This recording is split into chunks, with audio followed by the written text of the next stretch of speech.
At the beginning of the Edwardian era, the boys of Britain were in danger.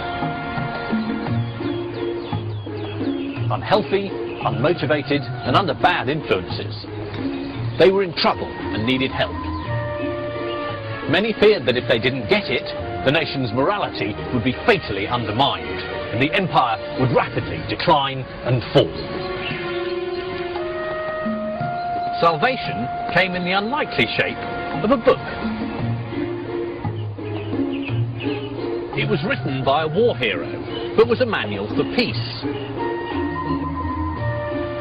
It aimed to mould men, but celebrated being a boy.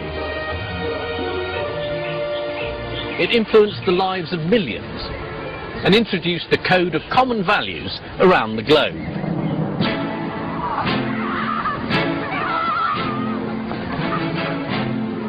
Its name was Scouting for Boys.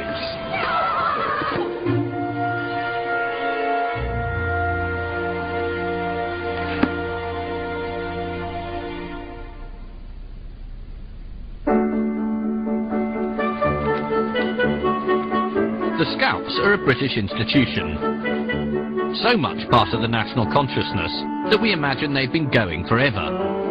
But actually, Scouting didn't win over the nation's affections gradually.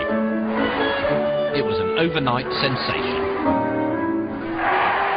It all began in 1908 with a best-selling handbook.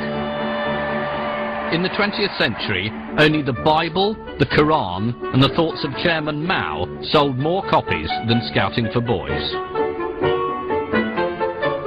How to make buttons out of bootlaces. How to fly Britain's flag. The boy who apes the man by smoking will never be much good. The book is definitely not the expression of a systematic ideology. Instead, it's a ragbag of disparate ideas, held together only by the personality and experiences of one man. Scouting's maverick founder and Boer War hero, Robert Baden-Powell. He's pro-British Empire, but anti-men with waxed moustaches. And he's completely obsessed by boots.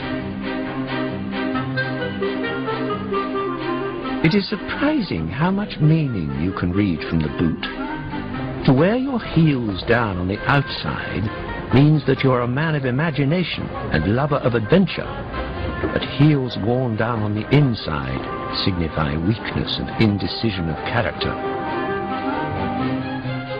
He may have had some peculiar ideas, but Baden-Powell was also very charismatic. Hello, you boy in the corner there. You ought to be a Boy Scout. You're a fine-looking fella, and I know you'd make a jolly good backwoodsman by the look of you. You're ugly enough anyway. Actually, I was never in the Boy Scouts. I think at that age I was probably too busy making jokes about Baden-Powell's Scouting for Boys. Is he? Naughty old Baden-Powell. Not realising that that wasn't a very new joke, and that it's always been easy to laugh at Baden-Powell and at the Scouts, and it's become something of a national tradition to do exactly that. But I found rereading Scouting for Boys, it is an extraordinary book. It's very radical, and it addresses all sorts of issues that we think of as modern. Citizenship, what to do with disaffected youth, social responsibility.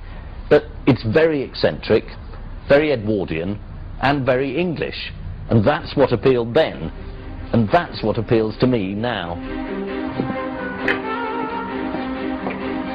To try and get the measure of the man behind the movement, I'm off to see the current Lord Baden-Powell. Hello. Nice to see you. Do come in.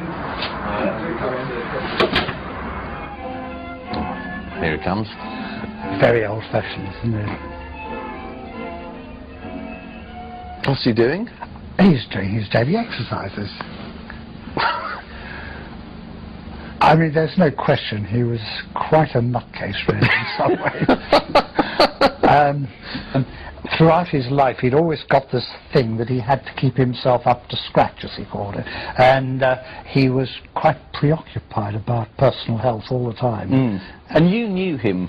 Well, Yes, I mean, I was a very little boy. that you? That's me at the age of 4. When my mother was having her second child, I was shoveled up to Kenya, and I spent 3 months with them. And all I remember is, like a lot of children, I was just like a rattling cage. I was always asking questions. It was, shut up, shut up. Oh, go and do something. Oh, go and play. But for the first time in my life, somebody said, oh, yes, I'll explain that to you. Yeah. And I do remember this incredible interest in little boys. I mean that in the nicest way. Yes, well, He it's had all almost the time. impossible to say it now. Yeah, I mean, absolutely. He could mentally bring himself down to their level and explain things to them in words of one syllable. As simple as that, really. The first step towards success in training your boy is to know something about boys in general. It is well to recall, so far as possible, what your ideas were when a boy yourself.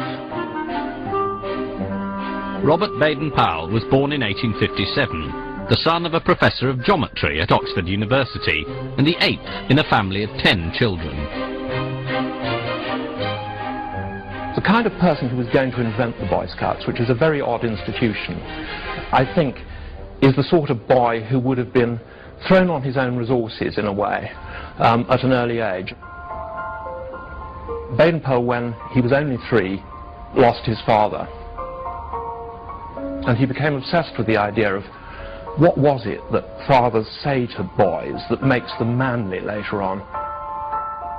His widowed mother was, however, pushy enough to get him the best available training as a man. He was accepted on a scholarship to one of England's leading public schools, Charterhouse. Life here offered Baden-Powell a wealth of new experiences. Most of them, however, well away from the classroom. Outside the school walls was the copse. It was here I used to imagine myself a backwoodsman, trapper and scout. I used to creep about warily, looking for signs and getting close-up observation of rabbits, squirrels, rats and birds. At Charterhouse, Baden-Powell also witnessed a well-established scheme for turning feckless boys into responsible men. Baden-Powell was influenced by the prefect system here. But it's not called prefects, is it? It's a monitorial system. A monitorial system, right. Yeah. So